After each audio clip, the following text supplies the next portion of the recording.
My GF said pay and leave if you can't handle it. So I got up and walked out and only covered my own meal, leaving her to deal with the bill and the consequences. My GF said, if you can't handle my friend's jokes, just pay and leave. So I stood up, took my keys, and walked out of the restaurant. Her friends' laughter died when they realized I only paid for my meal. Sup Reddit. At my girlfriend's promotion dinner, her friends tried to humiliate me. When I called it out, Chloe said, if you don't like, just pay and leave. So I paid for my meal and left.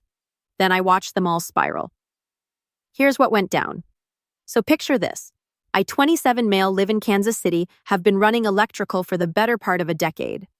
Make decent money keeping the lights on around this town, and I restore Harleys because apparently I hate having disposable income and free weekends. I met my now ex-lo 3 years ago at Howell at the Moontown. I was there with my buddy Hunter celebrating his promotion. She was there with her girls for some birthday celebration. We ended up talking at the bar for an hour about everything except work, which was refreshing as hell. Marketing coordinator, ambitious as hell. Had this whole I'm not like other girls energy that sucked me right in. She seemed genuinely interested in my Harley restoration projects, asked intelligent questions, and laughed at my stories about job site disasters. For those first few months, I thought I'd hit the lottery. The red flags started small, like when I mentioned taking her to my buddy's barbecue competition, and she asked if there'd be normal people there too. Or when she saw me covered in grease after working on the bike and made this face like I'd tracked dog through her living room. Little comments about how I should dress better when we went to her work events, even though my one good suit cost more than most people's monthly car payments. Moved in together after 18 months because her lease was up and my place in Midtown had more space. Classic rookie mistake. But love makes you stupid sometimes. Should have gotten that in writing. Here's where I screwed up. Her friend group 3 passive-aggressive princesses who'd perfected the art of the backhanded compliment. Betty, the ringleader who could make bless your heart sound like go screw yourself. Brooke, who somehow turned every conversation into a humble brag competition. And Bianca, who specialized in those little comments that made you question whether you'd just been insulted or complimented. The thing about there was how subtle it was at first.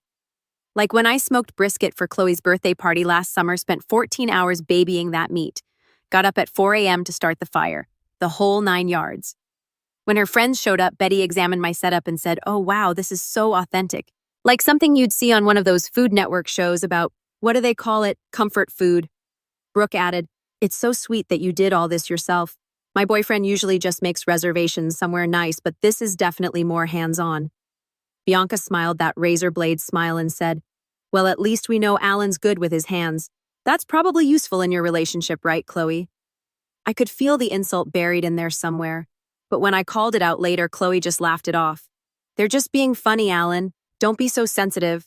Meeting the family? Strike 2. It got worse when I brought her to meet my family in Liberty. My dad's a retired union electrician. Mom works at the school district. Good people who raised us right on good values. During dinner, my mom was telling stories about Dad's early days in the trade, how he worked double shifts to keep food on the table. I caught Chloe texting under the table and glimpsed her screen. Group chat with her girls at Alan's family dinner. Very authentic working class experience. The house smells like fried everything. LOL. When my mom offered to send her home with leftovers, specifically her famous green bean casserole that I'd mentioned Chloe loved, Chloe touched her stomach and said, oh, that's so thoughtful, but I'm trying to watch my carbs. You know how it is. My mom's face fell for just a second before she recovered with a smile. On the drive back, I finally said something. That was pretty rude to my mom about the food. What, I was being polite. I can't help it if I have dietary restrictions. You don't have dietary restrictions. You ate pasta 3 nights this week. Alan, don't overanalyze everything. Your family is sweet. They're just different from what I'm used to. There's nothing wrong with that. Different. Right. The real turning point came at Hunter's housewarming party in Brookside. Hunter runs HVAC, makes bank doing it, and has zero filter when it comes to calling out. When Betty made some comment about how manual labor is so important for keeping society running, Hunter looked her dead in the eye and said, yeah, must be nice having someone else's sweat keep your air conditioning working while you sit in an office all day. The silence was deafening. Later, when Brooke mentioned how her marketing job was intellectually demanding, Hunter asked, what's intellectually demanding about convincing people to buy they don't need? I actually laughed. Honestly, she'd been asking for it all night. But on the drive home, Chloe tore into me. Your friend was completely out of line tonight. He was rude and aggressive to my friends for no reason. For no reason, they've been making passive-aggressive comments all night. They were making conversation. You're being way too sensitive about this and laughing when he attacked Brooke. That was embarrassing. It's embarrassing when he calls out there, but it's fine when they spend every social event taking subtle shots at my job and my family. They're not taking shots at anything. That's just how they talk. You're reading way too much into harmless comments. That became the pattern. They'd make their little comments, I'd call it out, and Chloe would tell me I was being too sensitive or reading into things.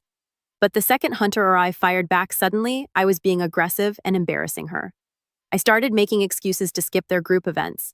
Suddenly had a lot of electrical emergencies and Harley parts that needed immediate attention. Chloe noticed but didn't push it, which should have been another red flag waving in my face. Hunter kept warning me.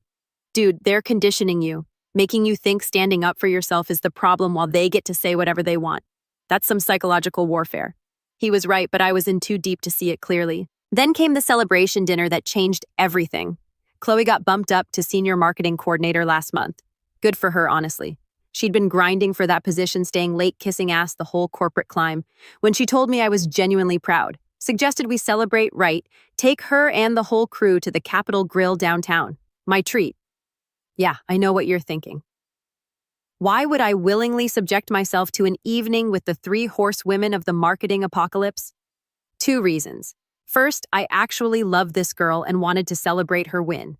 Second, I thought maybe if I was dropping serious cash on dinner, they'd dial back the hostility for one night. Spoiler alert, they got worse. Way worse. Setting the stage for disaster. Made reservations for 7 p.m., requested a quiet corner table. Figured I'd go all out. Appetizers, wine, whatever they wanted. Chloe looked incredible in this black dress I'd never seen before. And for about 5 minutes, I remembered why I fell for her in the first place. Then her friends showed up like the 4 horsewomen of the financial apocalypse. Betty strutted in wearing what looked like a designer outfit that probably cost more than my bike payment. Had this air about her like she was doing the restaurant a favor by existing in it. Brooke was in full influencer mode, taking photos of the bread basket before she even ordered. Bianca looked like she was dressed for a hostile takeover. Drinks came first. I ordered a Boulevard. They went for cocktails with names longer than most sentences and price tags to match. Everything started normal enough, talking about Chloe's new role, the salary bump, the corner office she'd be getting. Chloe was glowing, talking about her new responsibilities, the corporate retreat in Denver. I was genuinely happy for her success. Even started thinking maybe tonight would be different.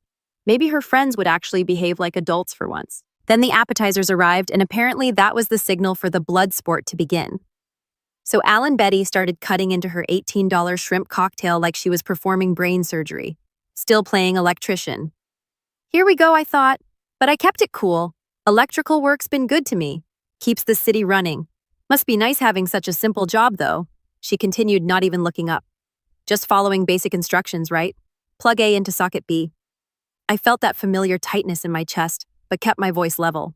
Actually, electrical work requires extensive technical knowledge and problem solving. Modern commercial buildings have complex integrated systems that, oh, please.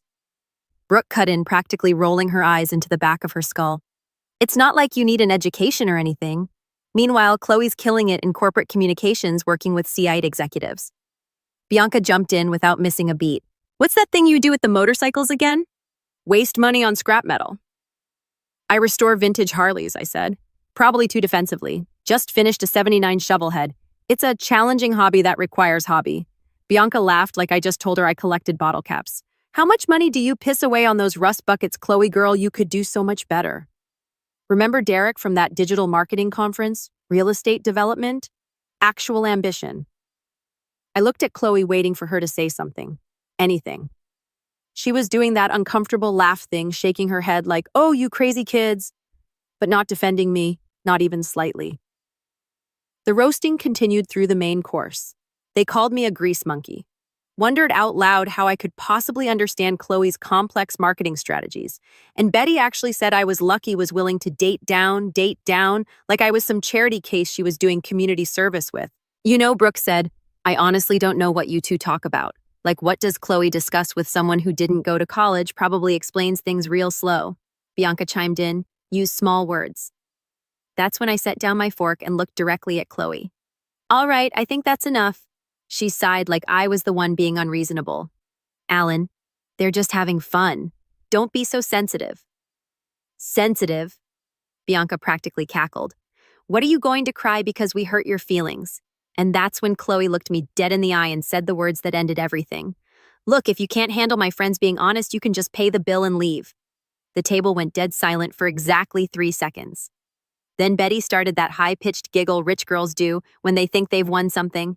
She really said it, Betty whispered, but loud enough for half the restaurant to hear. I looked around the table. 4 women were staring at me, waiting to see what I'd do. Would I fold? Would I apologize and sit back down like a good little ATM? Would I beg Chloe to take it back? Nah, not tonight, Satan. Thanks for the suggestion, I said, standing up. I pulled out my wallet, did some quick math. My steak was $42 plus tip, brought it to about $50, but I threw down 320s because I'm not a complete savage. This covers my meal, I announced to the table. Chloe's eyes went wide like a deer in headlights. Alan, sit down. Don't be dramatic. Dramatic, right? Standing up for yourself is dramatic, but spending 2 hours verbally castrating someone is just good fun. I picked up my keys from the table. Enjoy the night. The entire restaurant seemed to pause as I walked toward the exit. Other diners had definitely heard the commotion. A few tables were staring openly. The hostess gave me a sympathetic look as I passed her station, and then I walked away. The laughter started before I even made it past the hostess stand. I heard Brooke clear as day. He'll be crawling back in 5 minutes. Watch. But here's the thing about walking away. Once you start, every step gets easier. By the time I hit the parking lot, I felt like I could breathe again for the first time in months. Got in my truck, sat there for a minute, and realized something. I wasn't angry, I was relieved. 3 years of relationship suddenly crystallized into one moment of clarity. This wasn't going to get better. She wasn't going to suddenly develop a spine and defend me. Her friends weren't going to magically become decent people. My phone started buzzing about 10 minutes into the drive home. First text from Chloe. Very funny. Come back and pay the bill. Then Alan. This isn't cute anymore. Then are you serious right now? Get back here. I kept driving toward Midtown. More texts rolled in, and I could practically feel the panic setting in as reality hit them. See, here's what they didn't think through. They had ordered like they were at someone else's wedding. Multiple appetizers, expensive steaks, cocktails that cost more than most people's car payments, dessert, wine.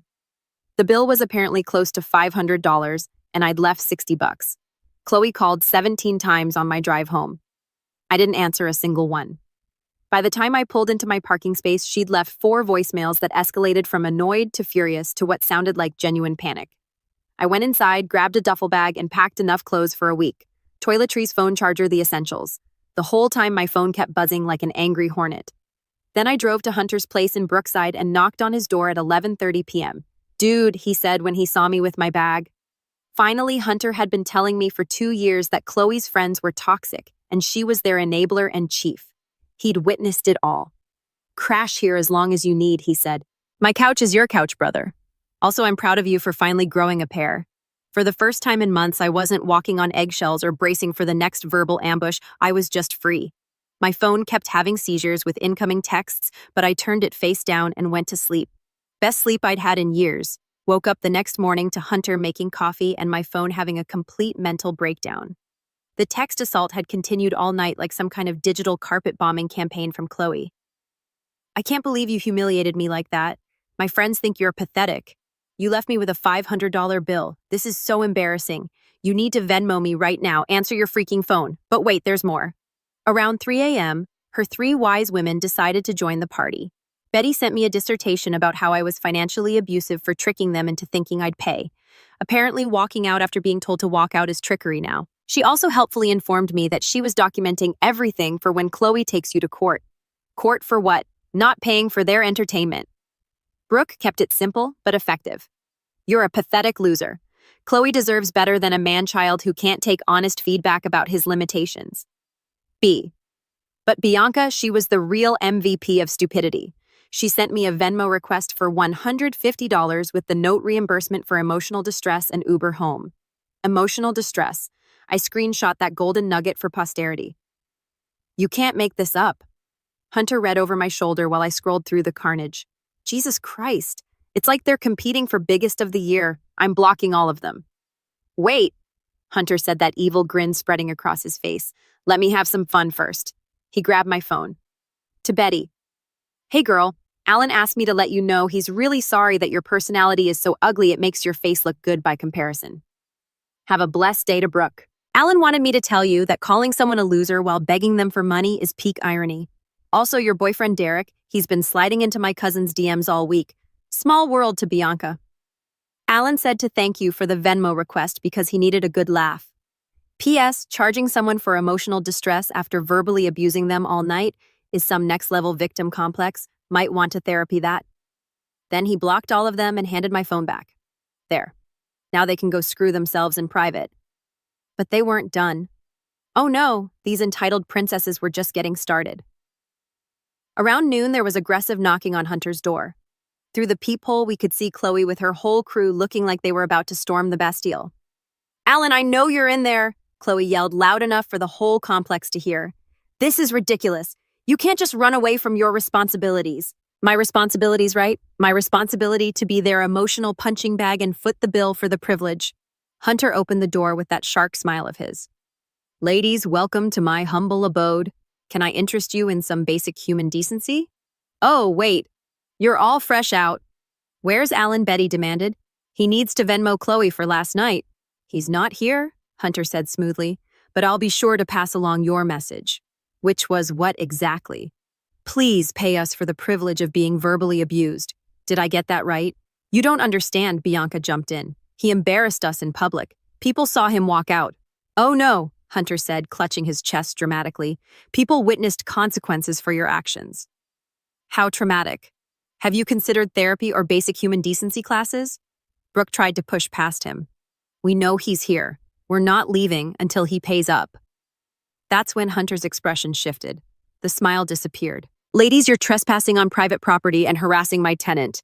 You have 10 seconds to get back in your cars before I call the police. And trust me, explaining to the cops why you think someone owes you money for abuse is going to be a fun conversation. They stood there for 20 minutes after he closed the door, alternating between pounding and yelling. Finally, a neighbor called the complex office and security made them leave. But here's where it gets really pathetic. They started a social media campaign. Chloe posted on Facebook about how I'd abandoned her with a huge bill after she generously offered to include me in her celebration. Betty shared it with a long rant about toxic masculinity and financial abuse. Brooke posted photos from the restaurant with captions about deadbeat boyfriends who can't handle successful women. They tagged me in everything. Tagged my family. Tagged my work's Facebook page. My mom called around 6 p.m. Honey, some girl is posting crazy stuff about you online. Says you stiffed her with a restaurant bill. It's a long story, Mom. The short version is I dated a spoiled brat and it didn't work out. Well, your sister saw it and she's madder than a wet hen. She's in those comments defending you like it's World War II. God bless my sister. Looked at Facebook and found her in a full-scale war with Chloe's crew. She'd posted screenshots of their old comments about our family, particularly the aggressively working-class text. She'd also found photos from Chloe's Instagram at various expensive restaurants and pointed out that someone who posts about $200 dinners every week probably isn't hurting for money. The comment section was a battlefield. Half the responses were from people I knew defending me, the other half from their friends talking about men who don't know how to treat women. Then Hunter showed up in the comments like the cavalry. He'd found Bianca's LinkedIn where she bragged about her luxury lifestyle and high standards. He posted side-by-side screenshots. Bianca's professional headshot next to her Venmo request for emotional damages. Professional marketing executive demanding payment for emotional distress caused by checks notes. Not getting a free meal. Not this is peak 2025 right here, folks. The post went viral in the social circle. Not good viral, bad viral. People started sharing it as an example of entitled behavior. And suddenly, Chloe's professional reputation was getting dragged through the mud. That's when the real meltdown began. Decided to swing by the apartment Tuesday while Chloe was at work to grab more of my stuff. Still had my key. Still paid half the rent. So legally, I was golden. What I found inside made my blood pressure spike into the stratosphere. The first thing I noticed was the smell. Stale wine and takeout containers everywhere, plus what looked like the aftermath of a rage-induced cleaning spree. Found 2 noise complaint notices taped to the door. Apparently, their Monday night war council meeting got loud enough that multiple neighbors complained. That's going on our rental record. Thanks for that little partying gift. But then I started looking around more carefully and my stomach dropped. My PlayStation was missing from the entertainment center. Found it hidden in her bedroom closet, probably thinking I wouldn't notice or wouldn't have the balls to confront her about it. But that was just the appetizer. She'd gone through my toolbox like a freaking burglar. Now, for context, I've been building my tool collection for 8 years. We're not talking about Home Depot specials here. This is professional-grade equipment that pays my rent. My Klein voltage tester, my Fluke multimeter that cost me $600, my specialty conduit benders, my wire strippers. This stuff is literally how I make a living. Half of it was gone. I started checking every drawer, every closet, every possible hiding spot. Found my socket set stashed under the bathroom sink wrapped in one of her fancy towels. My cable puller was hidden behind winter coats like she was stockpiling my for some kind of garage sale revenge fantasy. I pulled up Facebook Marketplace on my phone and found the listings posted by Chloe. My client tester listed for $75 worth $200. My Fluke multimeter for $300 worth $600. My conduit bender for $50 worth $150, all priced to move fast. I screenshot everything, making sure to capture the timestamps showing they were posted yesterday morning. Then I kept searching. That's when I found the bomb. She'd been in my garage workshop where I work on the Harley. The '79 shovel head I'd been restoring for 8 months was listed on Craigslist. Project bike needs work. $3,000 OBO. Must sell as soon as possible. Moving out of state, $3,000 for a bike that's worth at least 12 grand in its current state. Probably 18 when I finish the restoration. A bike that isn't hers to sell. A bike that represents months of weekend work research, hunting down original parts, rebuilding the engine. The listing had 7 inquiries already. People were seriously interested. One guy had already offered asking price and wanted to pick it up that weekend. I called the police non-emergency line immediately. "So she's selling your property without permission?" the dispatcher asked. "Correct. We cohabitate, but these are my personal belongings that I owned before the relationship. I have receipts and documentation proving ownership. That's theft. Sir, I can have an officer meet you at the residence to file a report." While I waited for the cop, I called Hunter. "Dude, I need your trailer. Emergency." "What's she done now? She's trying to sell my freaking Harley." "Are you serious? Jesus Christ, I'll be there in 20 minutes. Hunter showed up with his truck and trailer just as the police officer arrived. The cop was cool about it. Explained that while property disputes between cohabitants get complicated, selling someone else's stuff without permission is definitely theft, especially when I had clear documentation of ownership. Document everything he advised. Keep screenshots of those listings. This is enough for charges if you decide to press them. We loaded up the shovel head along with every tool that hadn't been sold yet. Got everything valuable secured at Hunter's place before Chloe came home. My phone rang while the cop was still taking notes. "Mr. Wayne, the landlord. Alan, I need to talk to you about the lease. Chloe called saying you abandoned the apartment and wants you removed from the lease. Also, we've had 2 noise complaints this week. Please call me back." I stepped outside to call him back. He'd been my landlord for 3 years. Good guy. Never had problems before this week. "She made it sound like you'd been gone for weeks." He said, "I've been gone 4 days because of a domestic situation. I'm at the apartment right now with a police officer filing a theft report." "Oh, she said you moved out permanently and refused to pay rent. I haven't abandoned anything. In fact, if she wants off the lease, I'm happy to take it over solo. I can cover the full rent myself. Look, between you and me, I'd rather keep you as a tenant. You've never been late. Never had complaints until this week. If you want to take over the lease alone, I'm open to that conversation." "What about the noise complaints?" "That's my concern, Alan. One more incident, and I'll have grounds for eviction. The building has quiet hours, and apparently Monday night was pretty disruptive." After the cop left and we finished moving my stuff, I sat in my truck and took inventory, tools stolen and listed for sale, motorcycle almost sold, noise complaints threatening my housing, social media harassment campaign targeting my family and employer. And not once had Chloe actually apologized for what her friends said or acknowledged how messed up the whole dinner situation was. It was all about the money and her bruised ego. Time to stop playing defense and go on the attack. Here's the thing about dealing with entitled people. Sometimes you have to speak their language, and their language is consequences. Round 1, the theft charges. First, I filed the theft report. The police officer had been clear. What Chloe did constituted theft regardless of our relationship status. Armed with case number, I contacted her directly for the first time since the restaurant. "You have 24 hours to return all my property or I'm pressing charges." I texted, "This includes tools currently listed on Facebook Marketplace under your name." Her response was immediate. "Those are gifts. We lived together for 3 years. What's yours is mine." Wrong answer, sweetheart. Called the detective handling my case. She's claiming the stolen property was gifts. I have receipts showing I purchased everything before we started dating.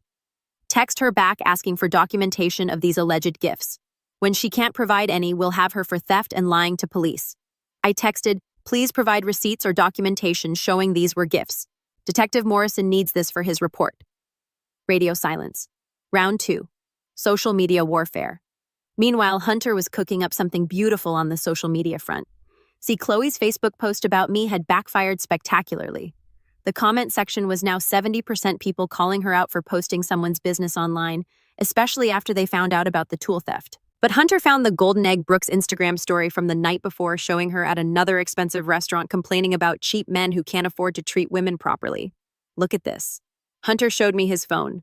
Posted 8 hours after begging you for money. The freaking audacity. He screenshotted it and posted it as a reply to Chloe's Facebook drama.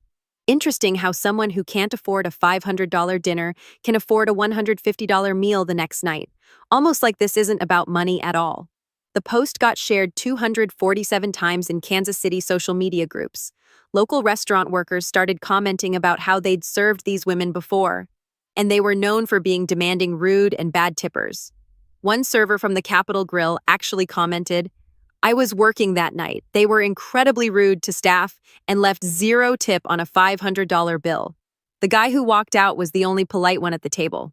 Round 3, the inside man. But the real knockout punch came from an unexpected source, Terrell, Bianca's boyfriend. He slid into my DMs. Dude, I saw what happened. Bianca showed me the text they've been sending you. This is screwed up. Want to know something interesting about Bianca's financial situation? Turns out Bianca had been lying to everyone about her income. She'd been fired from her marketing job 3 weeks ago for repeatedly missing deadlines while networking, aka day drinking with the girls. She'd been living off credit cards and Terrell's paychecks while pretending to still have her salary. The Venmo request for emotional damages. She was literally broke and hoping I'd actually send money. I'm done with her entitled ass. Terrell told me watching her demand money from you after everything they said. That was my wake-up call. He sent me screenshots of their text conversation where Bianca called me a loser who doesn't know his place and said Chloe was slumming it with the help. The domino effect begins. Terrell moved out of their shared apartment that weekend. Without his income, Bianca couldn't afford her lifestyle or her half of the rent. Within days, she was begging on social media for temporary financial assistance during a career transition. You really can't write this level of irony. But I wasn't done yet. Not by a long shot. See, Chloe's employer had a social media policy, very strict social media policy. Something about employees not posting content that could reflect negatively on the company's reputation. Her Facebook rant about our relationship that mentioned her job title and company name in her bio. The harassment campaign that was linked to her professional profile. I didn't report her. Didn't need to. Someone who worked with her saw the Facebook drama and recognized her name. Turns out publicly airing relationship drama while identifying yourself as a company employee violates several HR policies. She got called into a meeting Thursday morning. But the real masterpiece was what happened to Betty. Remember how she was documenting everything for when Chloe sued me? Well, she decided to escalate by creating a fake Google review for my electrical business, claiming I was unprofessional and unreliable. One problem, business defamation is illegal in Missouri. Another problem, she was dumb enough to use her real name and linked Facebook profile. My business lawyer sent her a cease and desist letter Friday afternoon. The review disappeared within hours, but not before Hunter screenshotted it for evidence. Saturday morning, I went full scorched earth. Detective Morrison called Tuesday morning. She returned most of the tools to the police station yesterday. Claims they were misunderstandings about shared property. Still want to press charges? Absolutely. She also forged my signature on the Craigslist ad for my motorcycle. That's fraud. We'll add that to the report. The arraignment was scheduled for the following Friday. Chloe showed up with her high-priced lawyer looking like she wanted to disappear into the courthouse floor. Her attorney tried the domestic dispute angle, claiming this was all relationship drama that got out of hand. The prosecutor wasn't buying it. Chloe's lawyer called me Thursday, some fancy downtown firm. Dude wanted to work out a deal to avoid criminal charges, offered compensation for inconvenience, and to cover my legal fees if I drop everything. I told him my counteroffer. She pleads guilty to theft, pays full restitution, and stays the hell away from me. No deal on dropping charges. 8. He hung up on me. 5 minutes later, I got a Venmo payment for $1,847. Apparently what she'd calculated as damages for the tools and her listing fees. Too little, too late, sweetheart. The preliminary hearing was brutal. Chloe showed up in a borrowed business suit looking like she was about to puke. When the judge asked me for documentation proving ownership, I had receipts going back 6 years plus photo evidence from my insurance policies. When he asked Chloe for any documentation showing these were gifts or shared property, her lawyer whispered frantically in her ear before admitting they had nothing. Boom. Guilty plea to misdemeanor theft, 1-year probation, $2,500 fine, full restitution. The conviction went on her permanent record. Turns out actions have consequences. Wild concept. But that was just the beginning.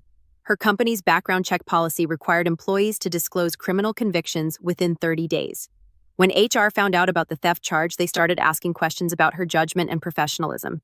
The promotion officially rescinded. She got moved to a different department handling accounts nobody wanted.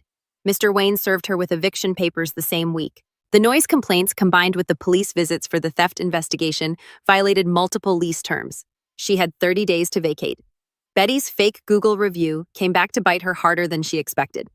My business lawyer filed a defamation lawsuit seeking $15,000 in damages for harm to my professional reputation. Her insurance company settled for $8,000 rather than go to trial, but dropped her coverage afterward.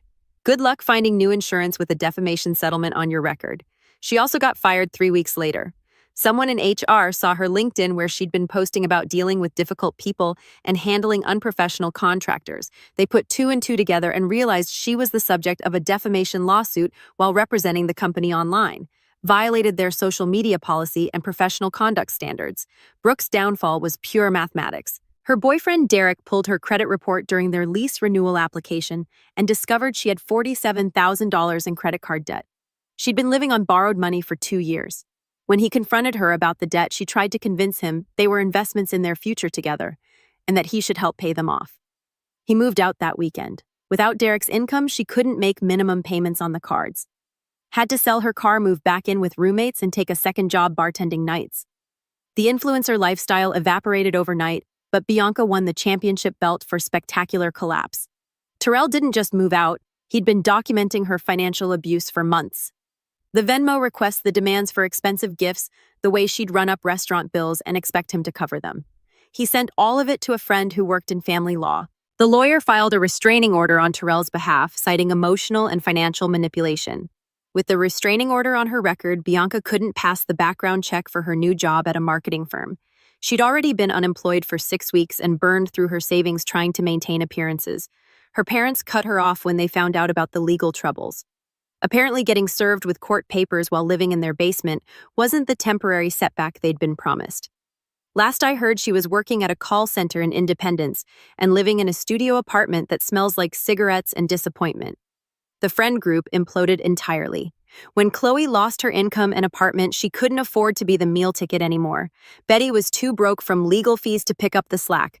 Brooke was working 2 jobs just to make rent. Bianca was persona non grata with a restraining order. They started blaming each other for everything. Bianca accused Chloe of destroying our lives by dating down. Betty claimed she was just being honest and everyone else was too sensitive. Brooke said they were all toxic influences who'd corrupted her judgment. The group chats went silent. The dinner invitations stopped. 3 years of fake friendship dissolved the moment their financial situations couldn't support their lifestyle anymore. Meanwhile, I moved into my new place in the Crossroads district, finished the shovelhead restoration, and picked up enough side work to buy a second project bike. Hunter still brings Elsie's barbecue over on Sundays, and we work on motorcycles without anyone calling it a waste of money. Terrell stops by sometimes. We compare notes on our ex's latest legal troubles and marvel at how much better life gets when you stop subsidizing other people's entitlement. Life is good.